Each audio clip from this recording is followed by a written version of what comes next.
തുല്യം ചൊല്ലാൻ ആരുമില്ലേ അങ്ങെപ്പോലെ യേശുവേ. ജീവനേ സ്വന്തമേ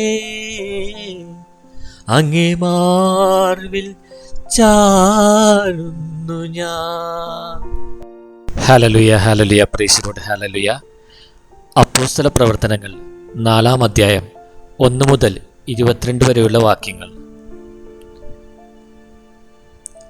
അവർ ജനത്തോട് പ്രസംഗിച്ചു കൊണ്ടിരുന്നപ്പോൾ പുരോഹിതന്മാരും ദേവാലയ സേനാധിപനും സദുക്കായരും അവർക്കെതിരെ ചെന്നു.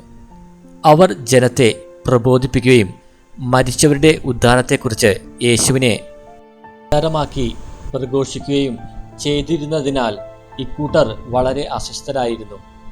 അവർ അവരെ പിടികൂടി സന്ധ്യ ആയതുകൊണ്ട് അടുത്ത ദിവസം വരെ കാരാഗൃഹത്തിൽ സൂക്ഷിച്ചു.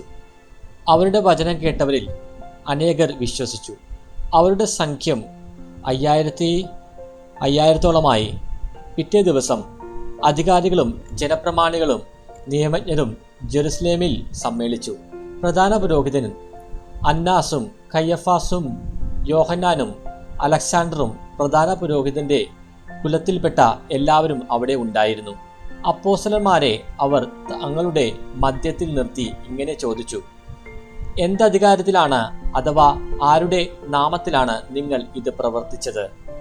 അപ്പോൾ പരിശുദ്ധാത്മാവിനാൽ നിറഞ്ഞ് പത്രോസ് അവരോട് പറഞ്ഞു: ഭരണാധികാരികളെ, ജനപ്രമാണികളെ, ഒരു രോഗിക്ക് ഞങ്ങൾ ചെയ്ത ഒരു സൽപ്രവൃത്തിയെക്കുറിച്ചാണ്. എന്തു മാർഗങ്ങൾ ഉപയോഗിച്ചു ഞങ്ങൾ ആ മനുഷ്യനെ സുഖപ്പെടുത്തി എന്നതിനെക്കുറിച്ചാണ് ഞങ്ങൾ ഇന്ന് വിചാരണ ചെയ്യപ്പെടുന്നതെങ്കിൽ നിങ്ങളും ഇസ്രായേൽ ജനം മുഴുവനും ഇതറിഞ്ഞിരിക്കട്ടെ.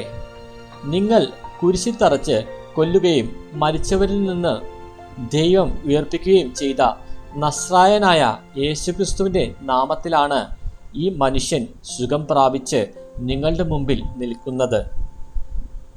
വീടുപണിക്കാരായ നിങ്ങൾ തള്ളിക്കളഞ്ഞ കല്ല് മൂലക്കല്ലായി തീർന്നു. ആ കല്ലാണ് യേശു. മറ്റാരിലും രക്ഷയില്ല. ആകാശത്തിന് കീഴെ മനുഷ്യരുടെ ഇടയിൽ നമുക്ക് രക്ഷയ്ക്ക് വേണ്ടി മറ്റൊരു നാമവും നൽകപ്പെട്ടിട്ടില്ല. പത്രോസിൻ്റെയും യോഹന്നാൻ്റെയും ധൈര്യം കാണുകയും അവർ വിദ്യാവിഹീനരായ സാധാരണ മനുഷ്യരാണെന്ന് മനസ്സിലാക്കുകയും ചെയ്തപ്പോൾ അവർ അത്ഭുതപ്പെട്ടു.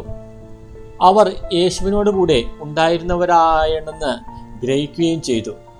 എന്നാൽ സുഖം പ്രാപിച്ച മനുഷ്യൻ അവരുടെ സമീപത്ത് നിൽക്കുന്നത് കണ്ടതിനാൽ എന്തെങ്കിലും എതിർത്ത് പറയാൻ അവർക്ക് കഴിഞ്ഞില്ല. അതുകൊണ്ട് സംഘത്തിൽ നിന്ന് പുറത്തു പോകാൻ അവരോട് കൽപ്പിച്ചതിനു ശേഷം അവർ പരസ്പരം ആലോചിച്ചു: ഈ മനുഷ്യരോട് നാം എന്താണ് ചെയ്യുക? ഇവർ വഴി ശ്രദ്ധേയമായ ഒരു അടയാളം സംഭവിച്ചിരിക്കുന്നു എന്നത് ജെറുസലേം നിവാസികൾക്കെല്ലാം വ്യക്തമായി അറിയാം. അത് നിഷേധിക്കാൻ നമുക്ക് സാധ്യമല്ല.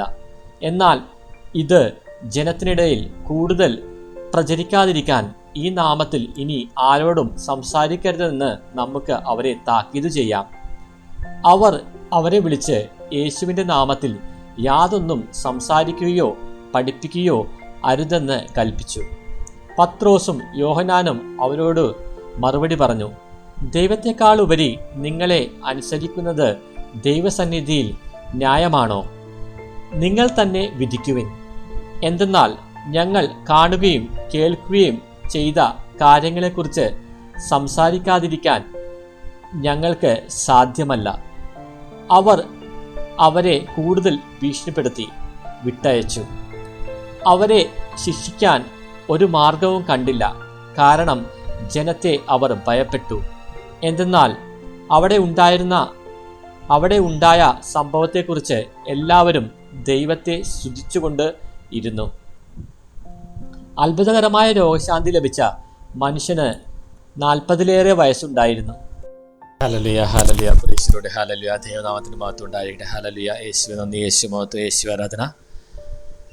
നമ്മുടെ ജീവിതത്തിൽ നമ്മൾ അനുദിനം നന്മകളും തിന്മകളും പ്രവർത്തിക്കുന്നു.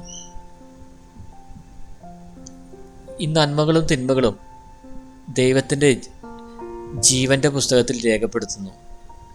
ഇപ്പം നമ്മൾ ഓരോ ദിവസവും നാം ചെയ്യുന്ന പ്രവൃത്തികൾ നമ്മൾ പരിശോധിക്കുകയും നാം നന്മകളാണോ തിന്മകളാണോ കൂടുതൽ ചെയ്തുകൊണ്ടിരിക്കുന്നതെന്ന് വിലയിരുത്തുകയും ചെയ്യേണ്ട ആവശ്യകതയുണ്ട്.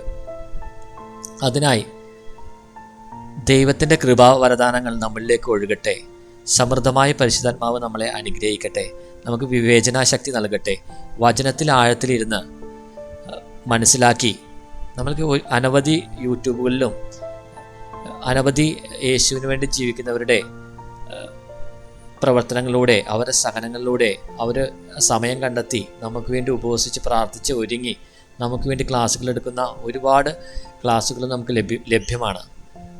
അതെല്ലാം കേട്ട് പരിശുദ്ധാത്മാവിനെ സ്വീകരിച്ച് നമുക്ക് നവീകരിച്ച് ജീവിതം മുന്നോട്ട് കൊണ്ടുപോകാം. നിങ്ങളെല്ലാവരും ദൈവം അനുഗ്രഹിക്കട്ടെ. Hallelujah, praise the Lord, hallelujah.